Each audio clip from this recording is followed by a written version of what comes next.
सतगुर आयो सरन तुहारी।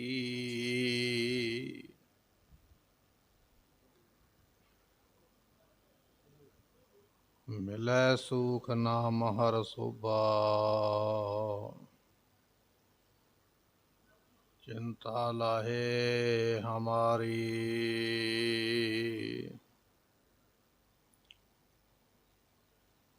अवर न सूझै दूजी ठाहर।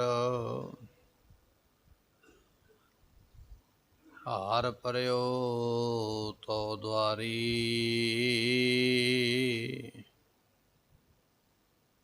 लेखा छोड़ लेखा छूटै।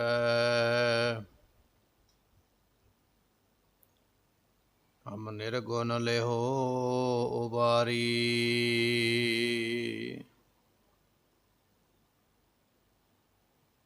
सदबख्शिंद सदा मेहरबाना। सबना दे आधारी।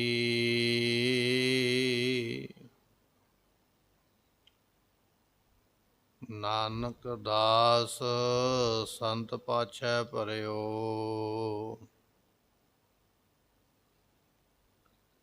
राख लेहो एह बारी।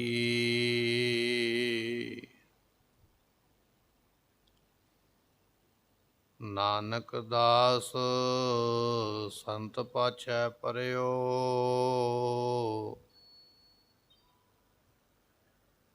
राख लेहो एह बारी। सगल गुनाह के दाते स्वामी। बिनहो सुनहो एक दीना। देहो दरस नानक बलिहारी। जियाड़ा बाल बाल कीना। देहो दरस नानक बलिहारी। जियाड़ा बाल बाल कीना। कहो होटल गुर सेवी। अहनिस सहज सुभाए। दर्शन परसै गुरु।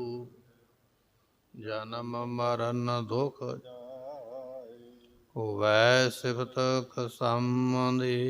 नूर अरसों कुरसों तुद डिठे सचे पातशाह। मल जन्म जन्म दी कटिया।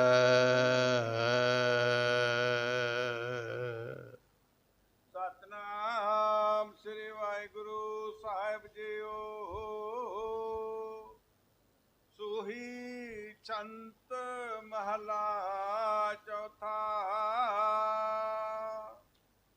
मारे सोवे जन हम बिख्या। जिन हर प्रभ मिलना दितिया। देह कंचन वे वनिया। इन मैं मार वे कुतिया। मोह माया वे सब काल खा। इन मन मुख मोड़ सजुतिया। जन नानक गुरमुख उबरे। गुर शब्दी हम छुटिया। मारे सोवे जन हमें बिख्या। जिन हर प्रभ मिलन न दितिया। वाहिगुरु जी का खालसा वाहिगुरु जी की फतेह। ਸਾਹਿਬ ਸਤਿਗੁਰੂ ਸ੍ਰੀ ਗੁਰੂ ਗ੍ਰੰਥ ਸਾਹਿਬ ਪਾਤਸ਼ਾਹ ਜੀਆਂ ਦੀ ਪਾਵਨ ਪਵਿੱਤਰ ਹਜ਼ੂਰੀ ਅੰਦਰ ਸੁਭਾਏਮਾਨ ਹੋ ਰਹੀ ਗੁਰੂ ਕੀ ਸੰਗਤ। ਸਤਿਗੁਰੂ ਜੀਆਂ ਨੇ ਸਤ ਸੰਗਤ ਦਾ ਇਹ ਸੁਭਾਗਾ ਸਮਾਂ ਜੋ ਬਖਸ਼ਿਸ਼ ਕੀਤਾ ਹੈ। ਵੱਡਿਆਂ ਭਾਗਾਂ ਦੇ ਨਾਲ ਸਤਿਗੁਰਾਂ ਦੀ ਅੰਮ੍ਰਿਤ ਬਾਣੀ,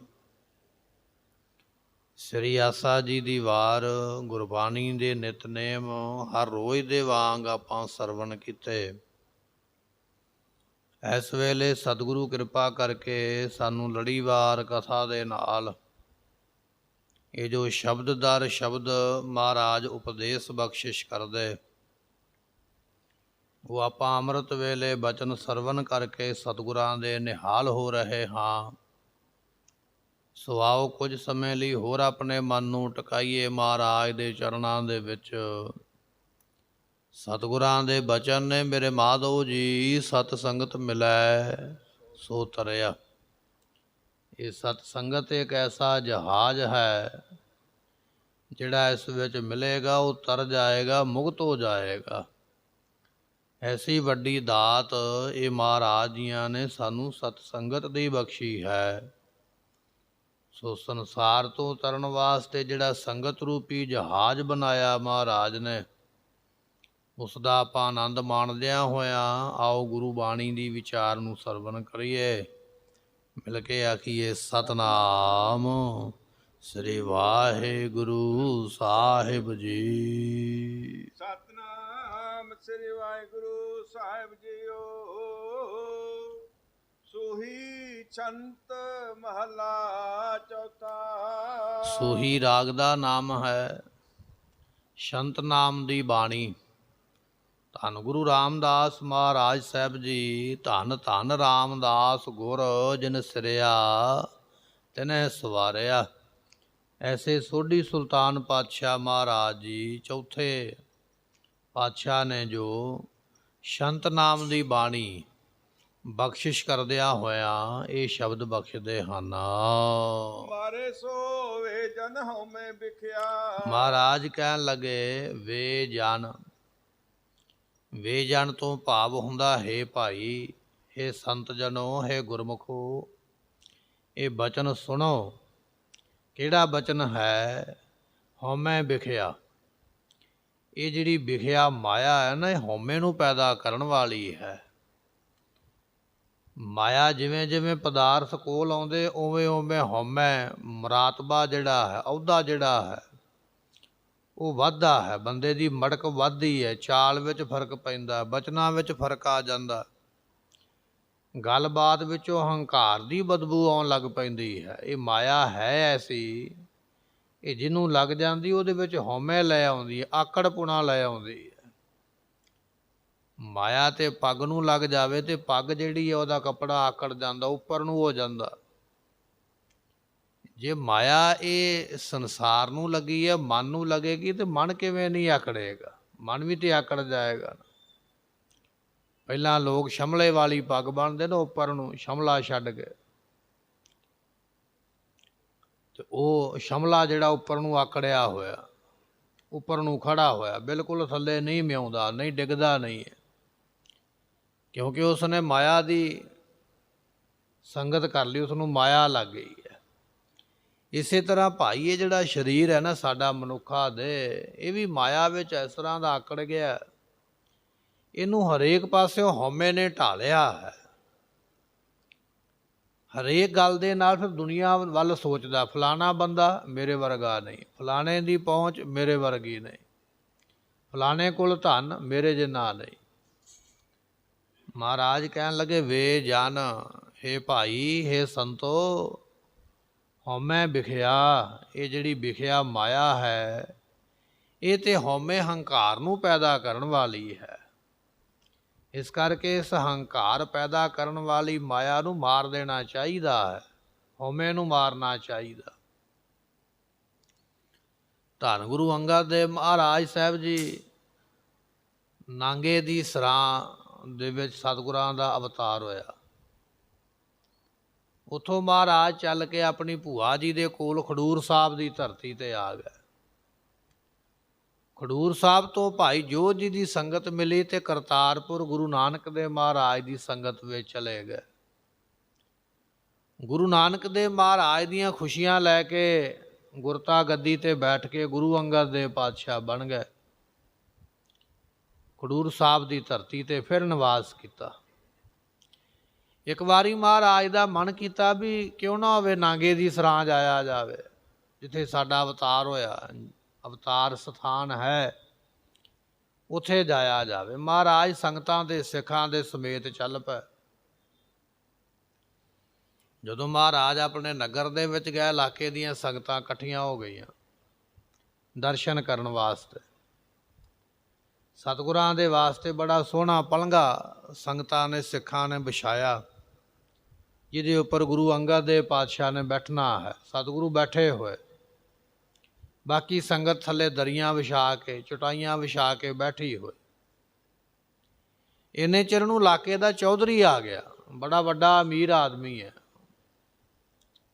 ਬਹੁਤ ਜ਼ਿਆਦਾ ਧਨ ਪਦਾਰਥ, ਜ਼ਮੀਨ ਜਾਇਦਾਦ, ਬੜਾ ਵੱਡਾ ਜਗੀਰਦਾਰ ਹੈ। ਆ ਗਿਆ ਮਹਾਰਾਜ ਦੇ ਦਰਸ਼ਨ ਕਰਨ ਵਾਸਤੇ। ਜਿਸ ਵੇਲੇ ਸਤਿਗੁਰਾਂ ਦੇ ਕੋਲ ਆਇਆ ਤੇ ਆਸੇ ਪਾਸੇ ਵੇਖਦਾ ਪਿਆ, ਮੈਂ ਕਿੱਥੇ ਬੈਠਾ। ਹੁਣ ਬਾਕੀ ਸੰਗਤ ਤੇ ਥੱਲੇ ਬੈਠੀ ਹੈ, ਧਰਤੀ ਦੇ ਉੱਪਰ ਕੱਪੜਾ ਵਿਛਾ ਕੇ।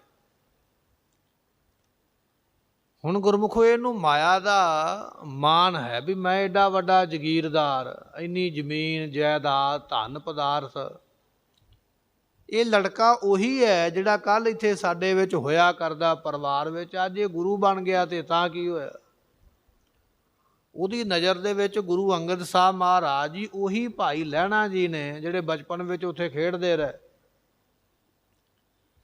ਜੇ ਮੈਂ ਹੁਣ ਥੱਲੇ ਲੋਕਾਂ ਵਿੱਚ ਬੈਠਾਂਗਾ ਤੇ ਮੇਰੀ ਸਰਦਾਰੀ ਜਿਹੜੀ ਲੋਕ ਕੀ ਕਹਿਣਗੇ ਵੀ ਜਿਹੜਾ ਕੱਲ੍ਹ ਬੱਚਾ ਇੱਥੇ ਖੇਡਦਾ ਸੀਗਾ ਉਹ ਅੱਜ ਗੁਰੂ ਬਣ ਕੇ ਆ ਗਿਆ ਤੇ ਵੱਡਾ ਜਗੀਰਦਾਰ ਇਲਾਕੇ ਦਾ ਥੱਲੇ ਬੈਠਾ।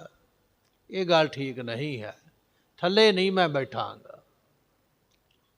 ਆਸੇ ਪਾਸੇ ਵੇਖਿਆ, ਕੋਈ ਵਸਤੂ ਬੈਠਣ ਵਾਸਤੇ ਵੀ ਨਹੀਂ ਹੈ। ਸਿੱਖਾਂ ਨੇ ਇੱਕ ਮੂੜਾ ਢਾਇਆ ਹੋਇਆ ਸੀ ਮਹਾਰਾਜ ਦੇ ਪੈਂਦ ਵਾਲੇ ਪਾਸੇ। ਫਿਰ ਇਹਦੀ ਨਿਗਾਹ ਮੂੜੇ ਵਾਲੇ ਪਾਸੇ ਗਈ ਵੀ ਮੂੜੇ ਤੇ ਬੈਠ ਜਾਵਾਂ।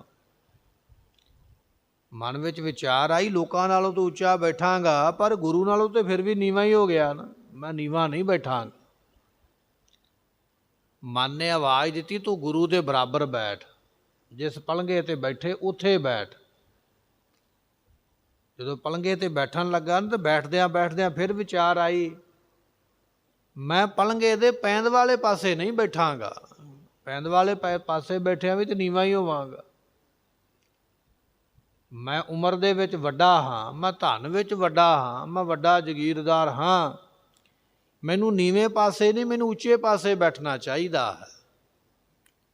ਇਸ ਤਰ੍ਹਾਂ ਆਪਣੇ ਮਨ ਦੇ ਵਿੱਚ ਸੋਚ ਕੇ ਜਿਸ ਪਲੰਘ ਤੇ ਗੁਰੂ ਅੰਗਦ ਦੇਵ ਪਾਤਸ਼ਾਹ ਬੈਠੇ, ਇਹ ਉਸ ਪਲੰਘ ਦੇ ਸਰਾਣੇ ਵਾਲੇ ਪਾਸੇ ਜਾ ਕੇ ਬੈਠਾ, ਉੱਚੀ ਥਾਂ ਤੇ, ਉਸੇ ਪਲੰਘ ਤੇ ਹੀ ਬੈਠ ਗਿਆ, ਬੈਠਾ ਵੀ ਸਰਾਣੇ ਵਾਲੇ ਪਾਸੇ।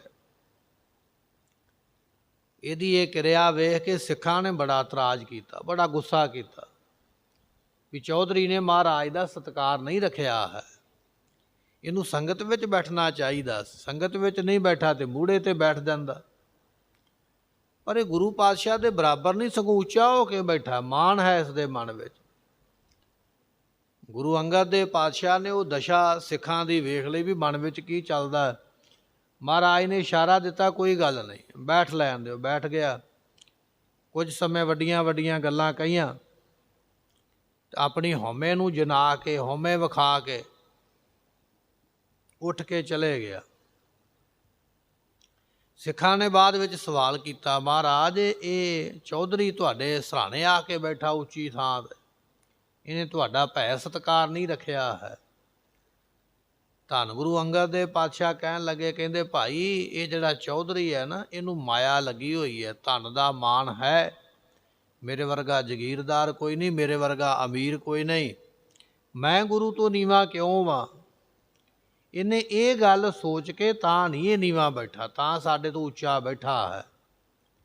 ਸਾਡੇ ਤੋਂ ਉੱਚਾ ਬੈਠ ਗਿਆ, ਕੋਈ ਗੱਲ ਨਹੀਂ, ਪਰ ਗੱਲ ਇਹ ਹੈ ਕਿ ਇਹਨੇ ਗੁਰੂ ਨਾਨਕ ਸਾਹਿਬ ਮਹਾਰਾਜ ਦੀ ਗੁਰਤਾ ਗੱਦੀ ਦਾ ਸਤਿਕਾਰ ਨਹੀਂ ਕੀਤਾ।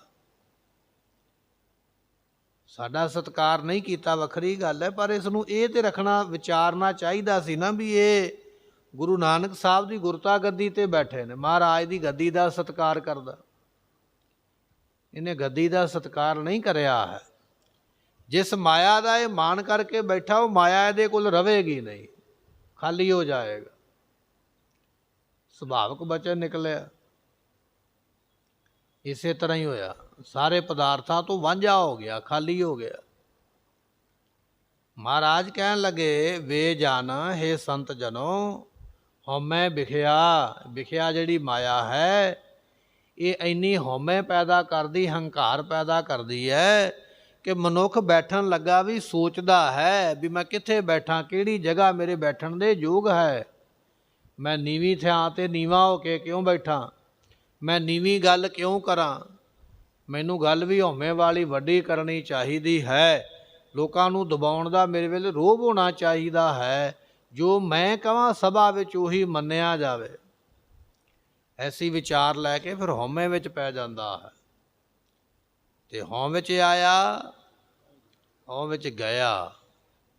ਉਸੇ ਹੰਕਾਰ ਨੇ ਜਨਮ ਦਿੱਤਾ, ਉਸੇ ਹੰਕਾਰ ਨੇ ਮੌਤ ਦਿੱਤੀ ਹੈ। ਤੇ ਸਤਿਗੁਰੂ ਪਾਤਸ਼ਾਹ ਕਹਿਣ ਲੱਗੇ, ਮਾਰੇ ਸੋ ਇਸ ਨੂੰ ਮਾਰ ਦਿਓ ਭਾਈ। ਇਹ ਜਿਹੜੀ ਮਾਇਆ ਹੈ ਨਾ, ਇਸ ਦੀ ਹਉਮੈ ਨੂੰ ਮਨ ਵਿੱਚੋਂ ਮਾਰ ਦਿਓ, ਹਉਮੈ ਨਾ ਰੱਖੋ, ਕਿਉਂਕਿ ਇਹ ਮਾਇਆ ਇੱਕ ਜਗ੍ਹਾ 'ਤੇ ਖਲੋਣ ਵਾਲੀ ਨਹੀਂ ਹੈ, ਇਹ ਦੌੜ ਜਾਣ ਵਾਲੀ, ਛੱਡ ਜਾਣ ਵਾਲੀ ਹੈ। ਇਸ ਕਰਕੇ ਇਸ ਹਉਮੈ ਦੀ ਮਾਇਆ ਦੀ ਜਿਹੜੀ ਹਉਮੈ ਹੈ, ਇਸ ਨੂੰ ਛੱਡ ਦੇਣਾ ਕਰੋ, ਇਸ ਨੂੰ ਤਿਆਗ ਦੇਣਾ ਕਰੋ। ਜਿਨ ਹਰ ਪ੍ਰਭ ਮਿਲ ਨ ਦਿੱਤੀਆ। ਸਤਿਗੁਰੂ ਨੂੰ ਪੁੱਛਿਆ, ਮਹਾਰਾਜ ਕਿਉਂ? ਮਹਾਰਾਜ ਕਹਿਣ ਲੱਗੇ, ਮਾਇਆ ਇੱਕ ਐਸੀ ਚੀਜ਼ ਹੈ ਜਿਹੜੀ ਤੁਹਾਨੂੰ ਪਰਮਾਤਮਾ ਨਾਲ ਨਹੀਂ ਮਿਲਣ ਦੇਵੇਗੀ। ਗੁਰਮੁਖੋ, ਮਾਇਆ ਇਕੱਲਾ ਪੈਸੇ ਨੂੰ ਨਹੀਂ ਕਿਹਾ ਹੈ ਕਿ ਮੇਰੇ ਕੋਲ ਬਹੁਤਾ ਪੈਸਾ ਹੈ। ਮਾਇਆ ਕਿਹਾ ਹੈ ਜਿਹੜੀ ਵਸਤੂ ਤੁਹਾਨੂੰ ਰੱਬ ਨਾਲੋਂ ਭੁਲਾ ਦੇਵੇ, ਰੱਬ ਨਾਲੋਂ ਦੂਰ ਕਰ ਦੇਵੇ।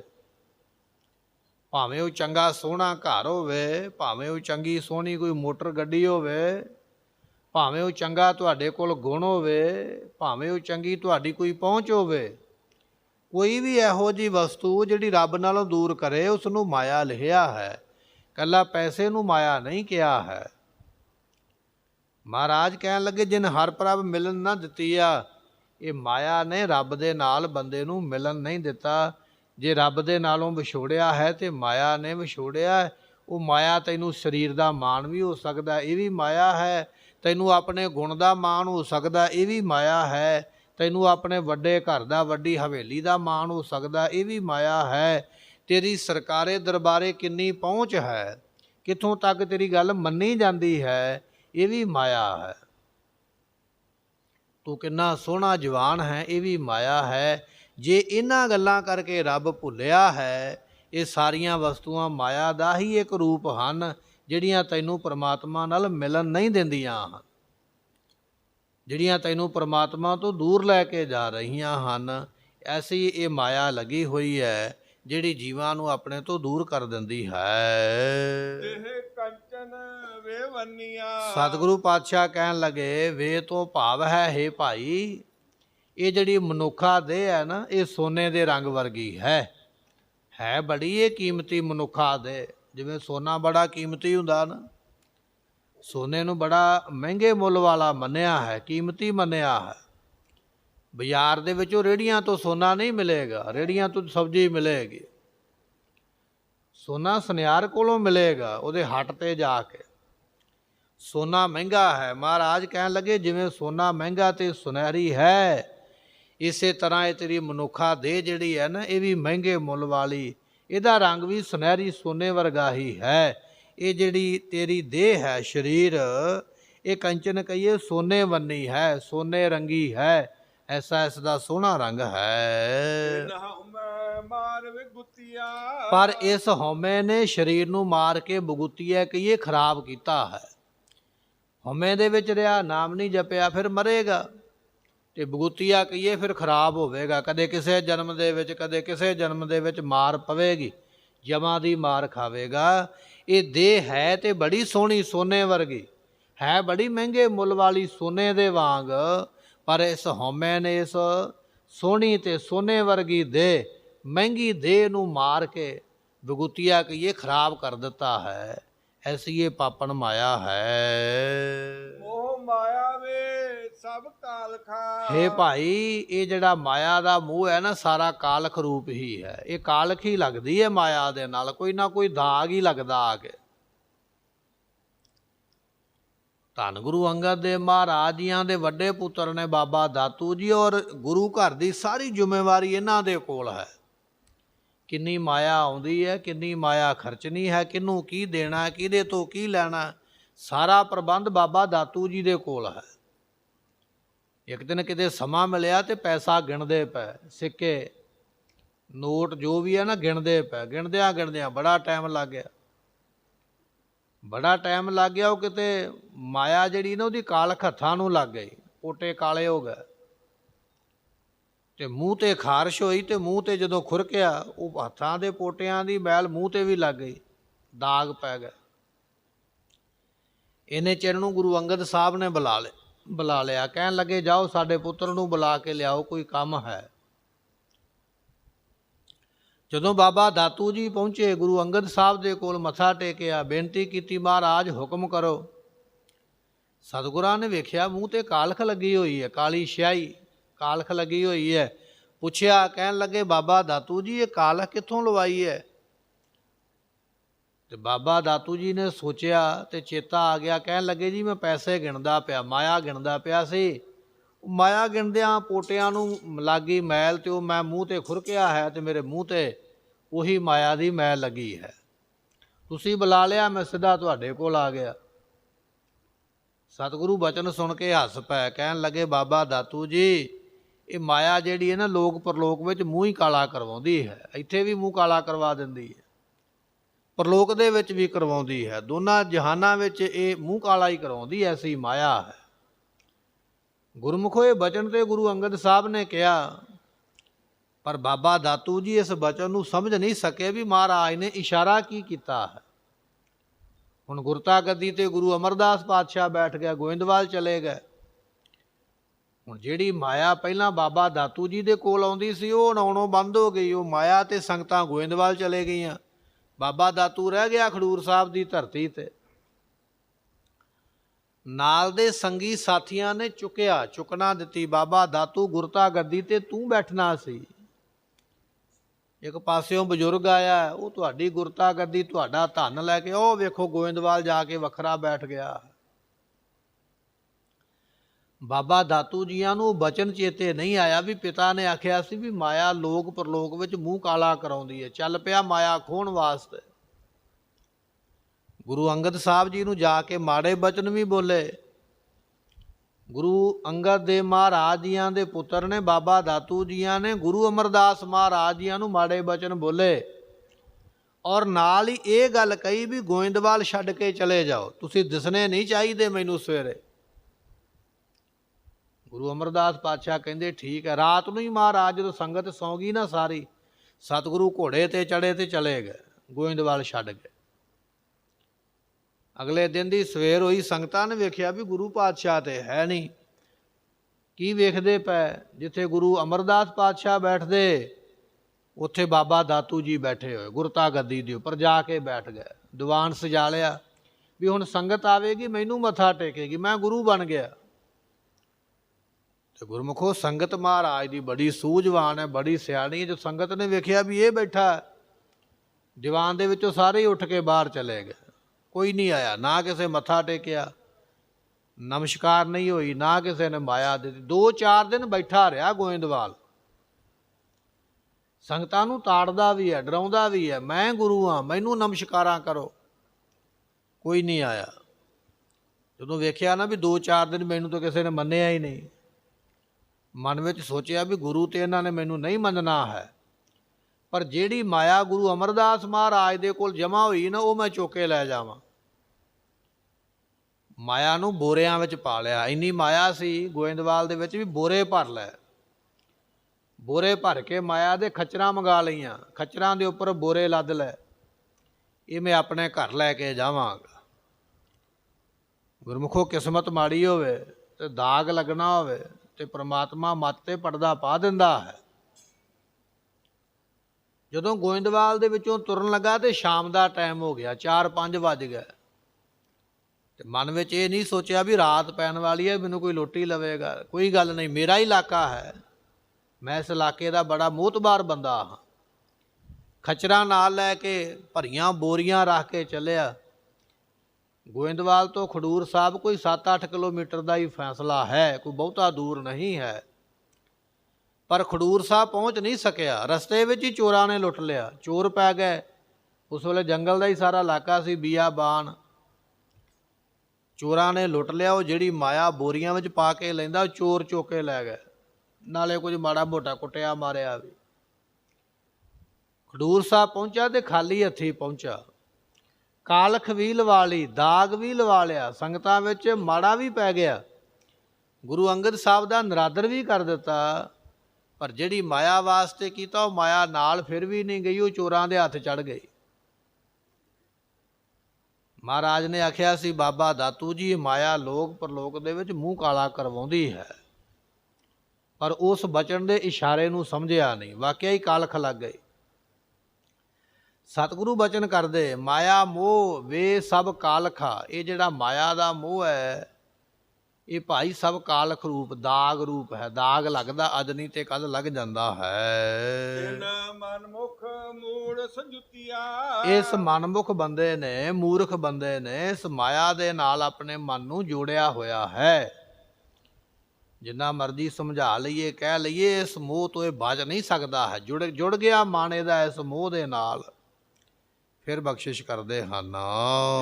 ਮਨਮੁਖ ਮੂੜ ਸੰਜੁਤੀਆ। ਜਾਂ ਫਿਰ ਆਪਾਂ ਇਸ ਤਰ੍ਹਾਂ ਕਹਿ ਲਈਏ ਕਿ ਇਸ ਮਨਮੁਖ ਬੰਦੇ ਦਾ ਮਾਇਆ ਦੇ ਨਾਲ ਹੀ ਮਨ ਸੰਯੁਕਤ ਹੋ ਗਿਆ, ਮਿਲ ਗਿਆ, ਉਹਦੇ ਨਾਲ ਹੀ ਜੁੜ ਗਿਆ ਬਿਲਕੁਲ ਵਾਸਤੇ, ਵਿੱਚ ਹੀ ਲਿਵਲੀਨ ਹੋ ਗਿਆ।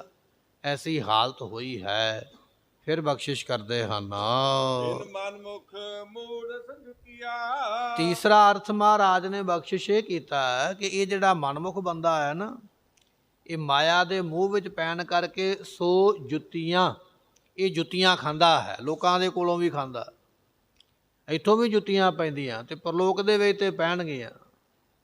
ਇਹ ਮਾਇਆ ਐਸੀ ਕਾਲਖ ਰੂਪ ਹੈ, ਦਾਗ ਰੂਪ ਹੈ, ਜਿਹੜੀ ਇੱਥੇ ਵੀ ਜੁੱਤੀਆਂ ਪਵਾਉਂਦੀ ਹੈ। ਜੁੱਤੀਆਂ ਕੀ, ਜਿਹੜੀਆਂ ਲਾਹਣਤਾਂ ਪੈਂਦੀਆਂ ਦਿਨੇ ਰਾਤ, ਝਿੜਕਾਂ ਪੈਂਦੀਆਂ, ਇੱਥੇ ਵੀ ਜੁੱਤੀਆਂ ਖਾਂਦਾ ਹੈ ਅਤੇ ਫਿਰ ਪਰਲੋਕ ਦੇ ਵਿੱਚ ਵੀ ਜਾ ਕੇ ਜਮਾਂ ਦੀ ਮਾਰ ਖਾਵੇਗਾ।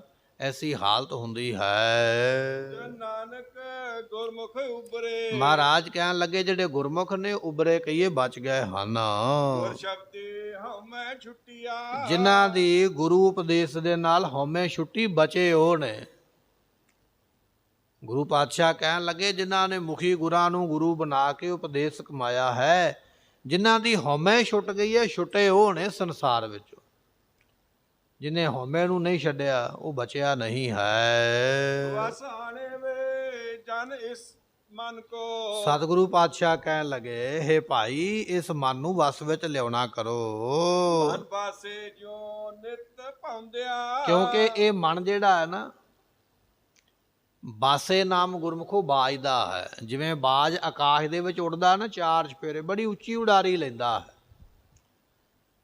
ਬਾਜ ਜਿੰਨਾ ਕੋਈ ਪੰਛੀ ਉੱਚਾ ਨਹੀਂ ਉੱਡ ਸਕਦਾ ਹੈ, ਤੇ ਬਾਜ ਜਿੰਨਾ ਕੋਈ ਪੰਛੀ ਤੇਜ਼ ਰਫ਼ਤਾਰ ਤੇ ਨਹੀਂ ਉੱਡ ਸਕਦਾ ਹੈ। ਬਾਜ ਸਭ ਤੋਂ ਤੇਜ਼ ਉੱਡੇਗਾ ਔਰ ਸਭ ਤੋਂ ਉੱਚਾ ਉੱਡੇਗਾ, ਤੇ ਬਾਜ ਵਰਗੀ ਕੋਈ ਤਿੱਖੀ ਔਰ ਛੇਤੀ ਝਪਟ ਵੀ ਨਹੀਂ ਮਾਰ ਸਕਦਾ। ਬਾਜ ਮੰਨ ਲਓ ਕਿੰਨਾ ਵੀ ਉੱਚਾ ਹੈ, ਜੇ ਥੱਲੇ ਸ਼ਿਕਾਰ ਦਿਸਦਾ ਪਿਆ ਤੇ ਸਭ ਤੋਂ ਰਫ਼ਤਾਰ ਦੇ ਨਾਲ ਥੱਲੇ ਬਾਜ ਹੀ ਆਉਂਦਾ ਹੈ।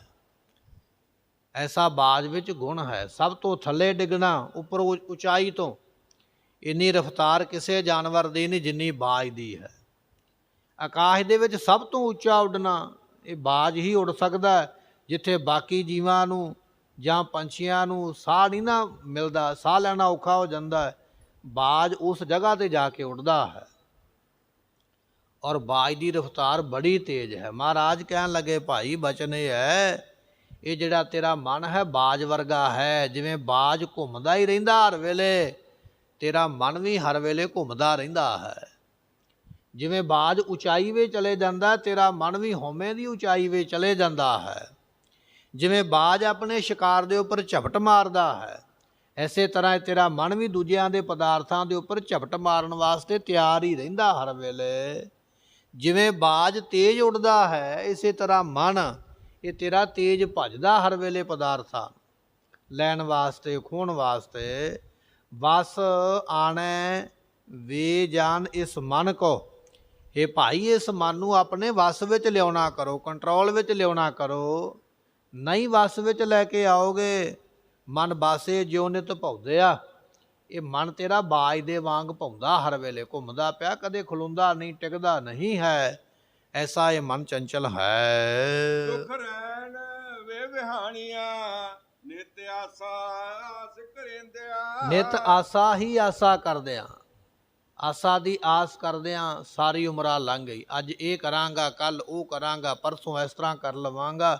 ਇਹ ਆਸਾ ਕਰਦਿਆਂ ਉਮਰਾਂ ਲੰਘ ਜਾਂਦੀ। ਕੱਲ ਕਰਦਿਆਂ ਇੱਕ ਦਿਨ ਉਹ ਕੱਲ ਆ ਜਾਣੀ ਹੈ ਜਿੱਦਣ ਤੇਰਾ ਕਾਲ ਆ ਜਾਣਾ ਹੈ।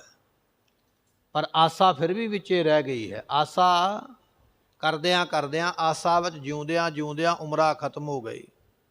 ਜਾਂ ਆਪਾਂ ਇਸ ਤਰ੍ਹਾਂ ਕਹਿ ਲਈਏ, ਜਿਹੜੇ ਬੰਦੇ ਧਨਵਾਨ ਨੇ ਉਹਨਾਂ ਦੀ ਆਸਾ ਕਰਦਿਆਂ, ਫਲਾਣਾ ਮੇਰਾ ਰਿਸ਼ਤੇਦਾਰ ਬੜਾ ਅਮੀਰ ਹੈ, ਇਹ ਮੈਨੂੰ ਕੱਲ੍ਹ ਨੂੰ ਕੋਈ ਨਾ ਕੁਝ ਜ਼ਰੂਰ ਦੇਵੇਗਾ। ਕੱਲ੍ਹ ਆ ਗਿਆ, ਇਹ ਪਰਸੋਂ ਜ਼ਰੂਰ ਦੇਵੇਗਾ, ਮਿਲਿਆ ਨਹੀਂ ਹੈ। ਫਿਰ ਮਨ ਵਿੱਚ ਇਹ ਆ ਗਿਆ, ਜਦੋਂ ਇਹ ਮਰੇਗਾ ਉਦੋਂ ਕੁਝ ਨਾ ਕੁਝ ਜ਼ਰੂਰ ਦੇਵੇਗਾ।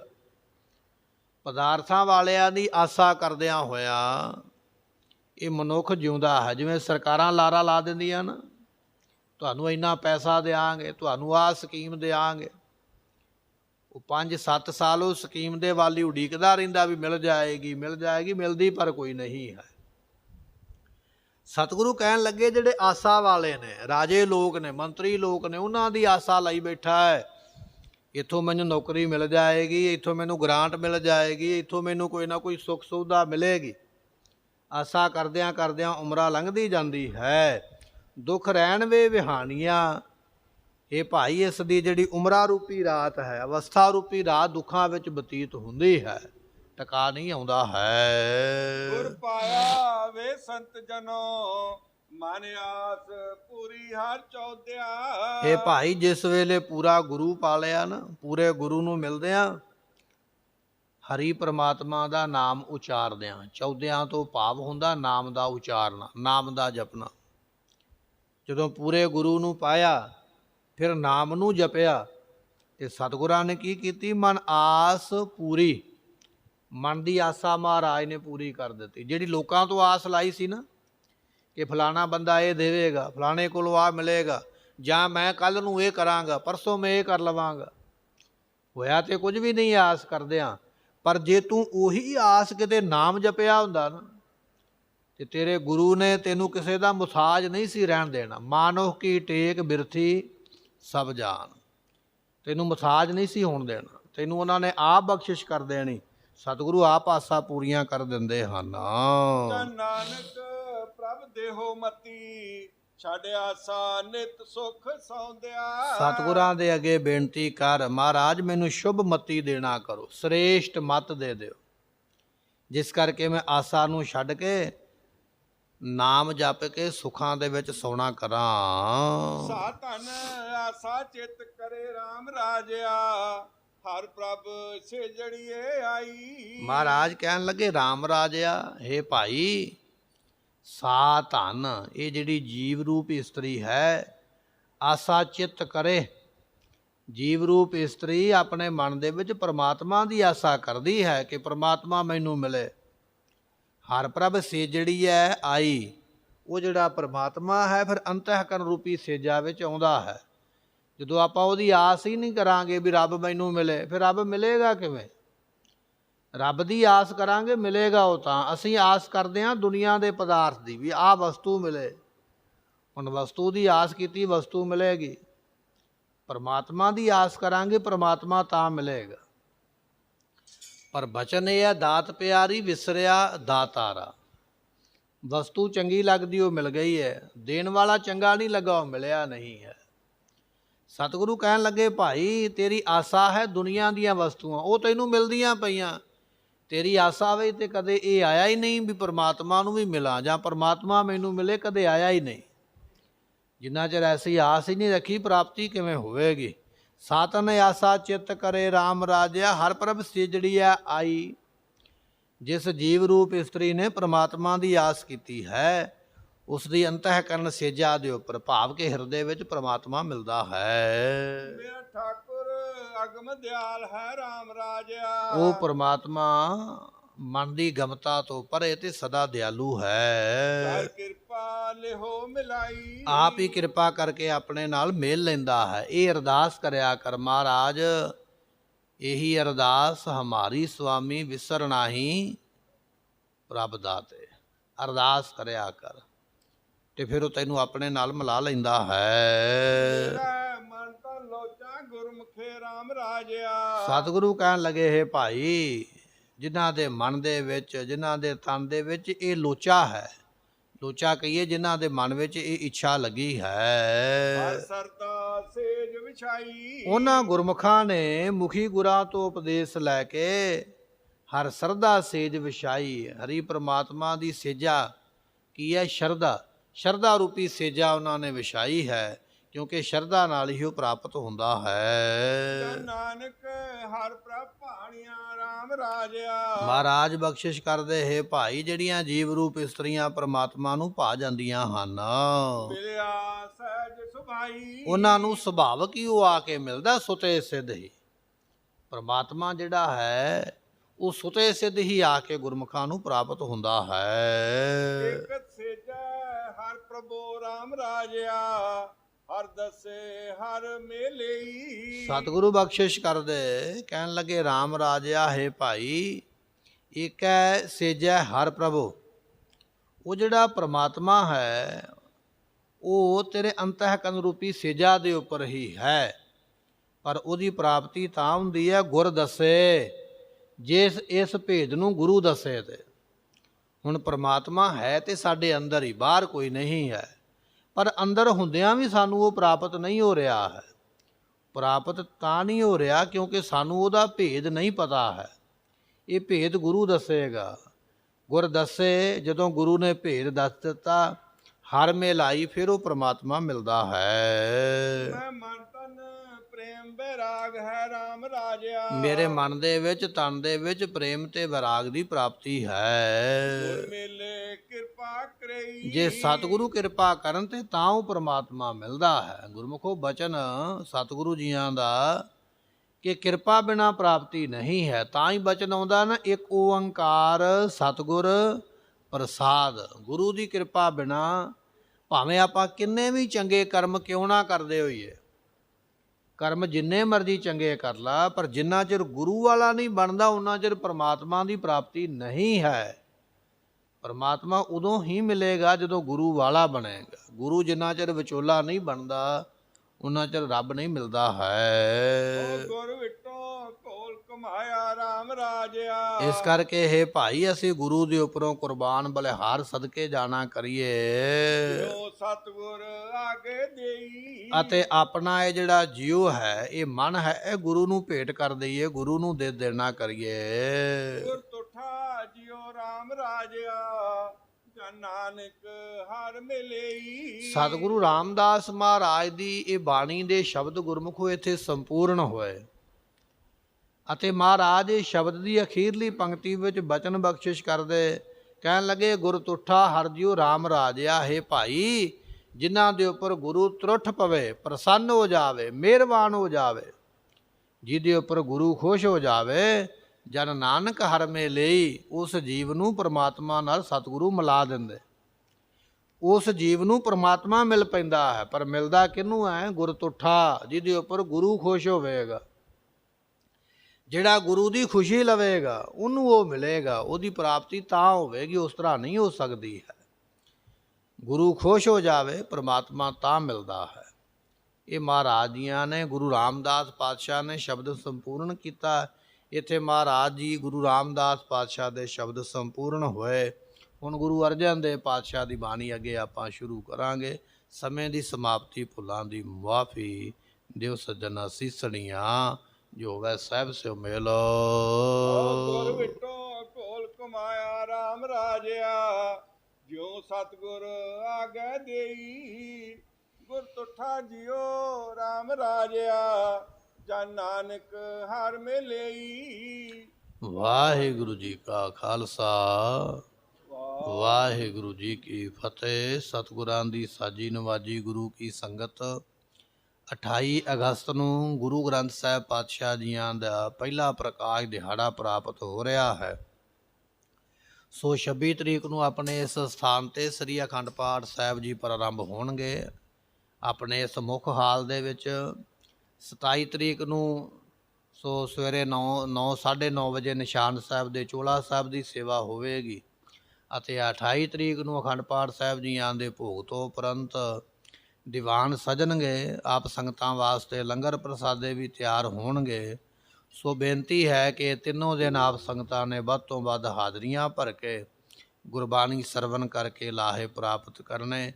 ਨਾਲ ਬੇਨਤੀ ਹੈ ਕਿ ਜਿਨ੍ਹਾਂ ਸੰਗਤਾਂ ਦੇ ਘਰ ਵਿੱਚ ਪੋਥੀਆਂ ਹਨ ਜਾਂ ਸਹਿਜ ਪਾਠ ਆਪ ਕਰਦੇ ਹੋ, ਸੋ ਉਹਨਾਂ ਪੋਥੀਆਂ ਦਾ ਜਿਹੜਾ ਹੈ ਉਹ ਸੇਵਾ ਕਰਨੀ ਹੈ। ਸਾਫ਼ ਕੱਪੜਾ ਲੈ ਕੇ, ਜੇ ਆਪ ਸਹਿਜ ਪਾਠ ਕਰਦੇ ਹੋ ਜਾਂ ਸਹਿਜ ਪਾਠ ਨਹੀਂ ਵੀ ਕਰਦਾ ਤੇ ਇੱਕ ਇੱਕ ਅੰਗ ਦੇ ਉੱਪਰ ਕੱਪੜਾ ਲੈ ਕੇ ਸਫਾਈ ਕਰਕੇ ਇਹ ਸੇਵਾ ਵੀ ਆਪਾਂ ਕਰਨੀ ਹੈ। ਇਹ ਬੇਨਤੀਆਂ ਪ੍ਰਵਾਨ ਕਰਨੀਆਂ। ਵਾਹਿਗੁਰੂ ਜੀ ਕਾ ਖਾਲਸਾ, ਵਾਹਿਗੁਰੂ ਜੀ ਕੀ ਫਤਿਹ।